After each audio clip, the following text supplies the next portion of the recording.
Welcome back to the Worry-Free Retirement, and in the studios with us is 3 of our service members in our Charles Schwab department, and more specifically our onboarding department. And today we're talking about this idea of someone having a large account, maybe with a brokerage house or big brokerage firm, and this is called a transfer. So when we go to transfer that money over to one of our custodians at Tony Walker Financial, sometimes it goes smoothly, sometimes it does not. But we're going to start off, first of all, with Juanita. Thanks for joining us, Craig and Beth.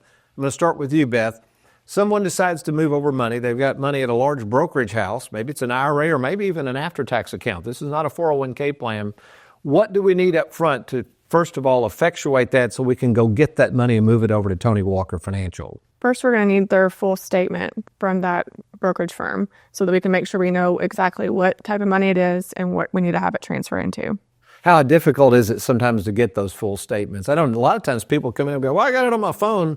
We can't use a screenshot, can we? Why do we need that full statement? We need the full statement so that it gives us all the assets in the account, gives us the full account number, gives us the full ownership on the account and the type of account that it is, whether it's Roth, traditional, rollover. And don't you think that's really key? I mean, even ownership and all the way down to whether it's a Roth or IRA, a lot of people, unbeknownst to them, they might think they've got an IRA and it's a Roth. I mean, we've got to know that. So yes. Good stuff there. Juanita, you want to weigh in on this in terms of the importance of the transfer? I do. So we have different types of transfers, including annuity transfers. And another thing that can be missed by the client or they're completely unaware of, although they are the annuitant, they aren't actually the owner. Sometimes the firm has taken custodian ship of the account and they're the owner, and we've got to get that changed as well. That can slow the process down a little bit when we need a change of ownership. So we need the statement. We need to know.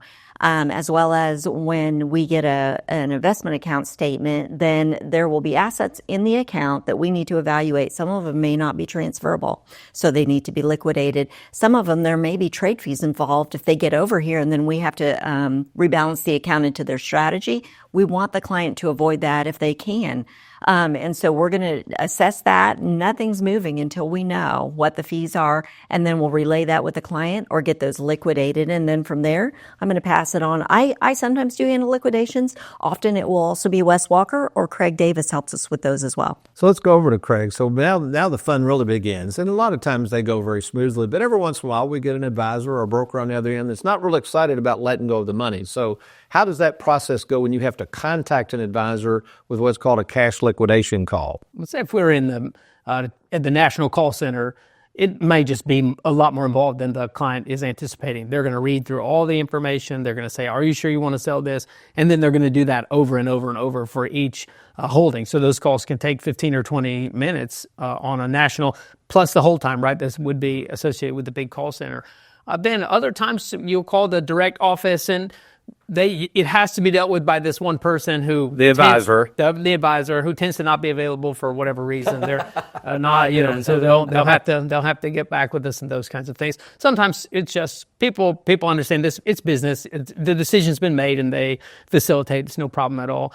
Sometimes they're a little more contentious and push back and maybe say things that.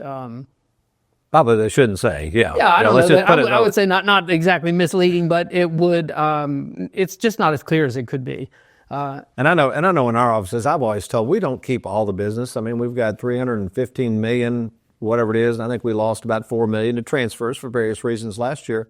I always tell the staff, and I know you all would appreciate this, but if somebody comes and they've made a decision, they're going to move their money from Tony Walker Financial, we already help them get that money moved, correct? Correct. Yeah. We have it happen, and we have transfers that come over with that intention that aren't actually submitted correctly, and we'll reach out to the contract firm and say, here's what you did wrong. How can we help you to make this? Yeah, we had that happen recently. Somebody was trying to transfer money, and it was a debacle I don't think they knew what they were doing, so we stepped in to help them transfer money from us to the custodian because it was their money. That's the way we look at it.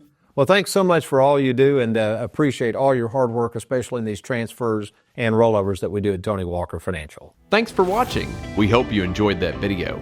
If you'd like, check out these other clips, and be sure to hit that like button and that subscribe button for more videos.